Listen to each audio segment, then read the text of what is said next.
Vous qui prenez médecine aujourd'hui, on vous apprend l'art de votre métier, mais il manque une matière indispensable pour que vous puissiez devenir des médecins et des spécialistes hors normes.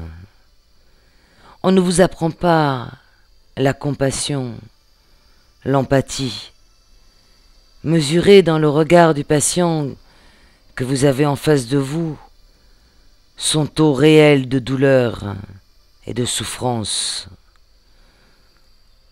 Vous arrivez dans sa chambre et pour la énième fois, vous reposez les mêmes questions à ce malade souvent épuisé et qui n'a besoin que de repos, de soins et surtout, d'un regard attentif et reconnaissant. Mais vous vous centrez sur votre questionnaire en évitant à tout prix de croiser son regard. Vous le considérez comme un numéro de chambre, un pied, un estomac, un poumon. Mais vous ne savez rien de sa douleur et souffrance physique qui le torture. Vous allez me répondre, nous n'avons pas le temps et c'est aux infirmiers et aux aides-soignants d'être plus proches des patients. Faux, archi faux. Vous déchargez sur les autres la plus grande part de vos responsabilités.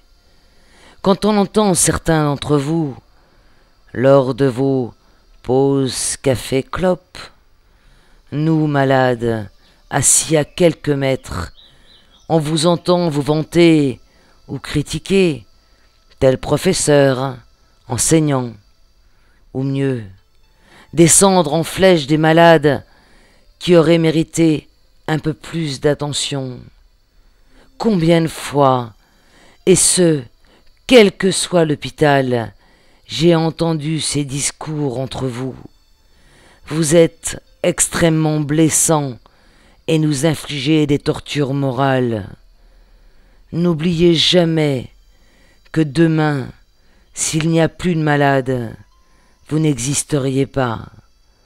Vous seriez peut-être plâtrier, mais sur un chantier.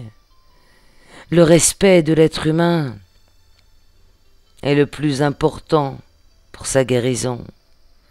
Dès l'instant où un malade, même gravement atteint, sent qu'il peut vous faire confiance, qu'il est enfin compris et considéré en tant qu'être humain à part entière, alors bien souvent le miracle s'accomplit.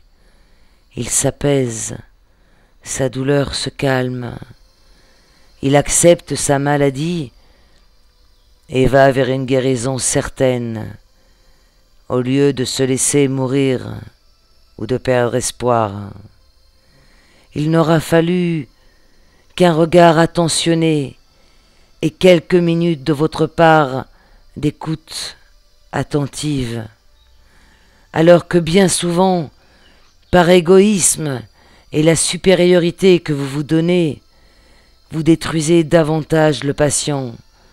Vous perdez un temps fou à essayer de le contredire en étant imbu de votre personne, voire même parfois agressif, car vous refusez de le voir dans sa globalité et vous n'avez pas le courage d'affronter son regard. Vous devriez prendre une leçon de vie à chaque visite que vous faites. Demandez l'humilité afin d'avancer et respecter le serment d'Hippocrate.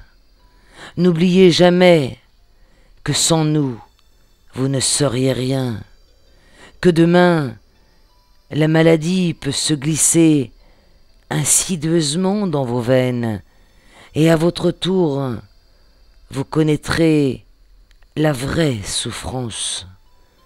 Et qui sait, aurez-vous pour médecin un de votre promotion, avec qui vous avez tant médit sur les patients. Juste retour des choses, non?